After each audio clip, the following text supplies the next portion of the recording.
নমস্কার, বাঙালি রান্নাঘরে আপনাদের সবাইকে স্বাগত। আজ আমি রেসিপি করব আড় মাছ। আড় মাছ কিন্তু খুব ফোটে, খুব ঢাকা দিয়ে দিয়ে খুব সাবধানে আপনারা করবেন। তেল গরম হয়ে গেছে, আমি এখানে একে একে সব মাছগুলো দিয়ে ঢাকা চাপা দিয়ে দেবো। মাছগুলো আমি এরকমভাবে ঢাকা চাপা দিয়ে রান্না করব। আপনারা যখন করবেন অবশ্যই চাপা ব্যবহার করবেন, নাহলে মাছগুলো খুব ফোটে তেলে দেওয়ার পর। মাছগুলো ভাজা হয়ে গেছে, এরকম মাছগুলো আমি এইভাবে ভেজেছি, খুব একটা কড়া করে ভাজিনি। এখন এর মধ্যে দিতে হবে, ওই তেলের মধ্যে দিলাম একটা শুকনো লঙ্কা আর একটু তেজপাতা। এর আমি এর মধ্যে দিয়ে দেবো একটা বড় সাইজের পেঁয়াজ কেটে রেখেছিলাম, সেটা আমি দিয়ে দিলাম। দিয়ে পেঁয়াজটা একটু লাল রং আসবে সেই অবধি অপেক্ষা করব। আর মাছ করার জন্য আমি একটু মশলা তৈরি করে নেব। এখানে নিচে 1 ইঞ্চি আদা আর 10-12টা মতো রসুন নিয়েছি।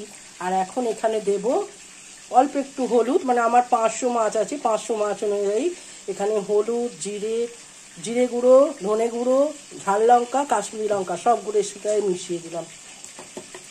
দিয়ে একটা পেস্ট আমি বানিয়ে রাখবো। পেঁয়াজটা হালকা ব্রাউন চলে এসেছে, এখন আমি দেবো এটা 2টো ছোট টমেটো দিলাম। আর যে মশলাটা আমি তৈরি করে রেখেছিলাম সেই মশলাটা এখন আমি এর মধ্যে দিয়ে মশলাটা ভালো করে কষাবো যতক্ষণ না তেল ছাড়ছে।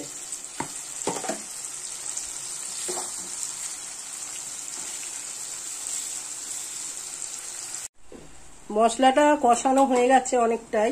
এখন যেটা দিতে হবে স্বাদ মতো লবণ আর সামান্য একটু চিনি দিলাম। আপনারা চিনিটা নাও দিতে পারেন, তবে এই মাছটায় চিনিটা দিলে এই স্বাদটা একটু অন্যরকম হয়। আরও কিছুক্ষণ আমি কষাবো।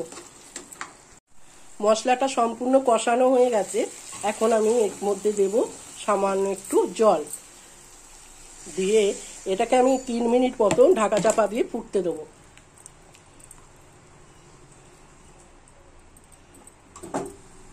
3 মিনিট পর আমি ফিরে এলাম। এবার ঢাকনাটা খুললাম। এবার এখন যেটা দিতে হবে মাছগুলো এখানে দিয়ে দেবো। মাছগুলো দিয়ে আমি আরও কিছুক্ষণ মাছগুলো হতে দেবো। আর মাছটা একবার এইভাবে বানিয়ে খেয়ে দেখবেন, খুব ভালো লাগে খেতে। আমি ওই 3 মিনিট পর আবার এলাম, এসে এখন যেটা দেবো একটু ধনেপাতা কুচিয়ে রেখেছিলাম। আপনাদের কাছে যদি ধনেপাতা না থাকে আপনারা এখানে একটু কসুরি মেথিও ব্যবহার করতে পারেন, তবে ধনেপাতা দিলে স্বাদটা একটু অন্যরকম। 2 মিনিট আমি ফুটতে দিয়েছিলাম মাছগুলো। এবার আমি এলাম, এবার আমি গ্যাসটা অফ করলাম। এই রান্নাটা আপনারা একটু এইভাবেই করে খেয়ে দেখবেন, পোলাও বা ভাতের সাথে খুব অসাধারণ লাগে। যদি ভালো লাগে একটা লাইক, শেয়ার, কমেন্টের জন্য অনুরোধ রইল।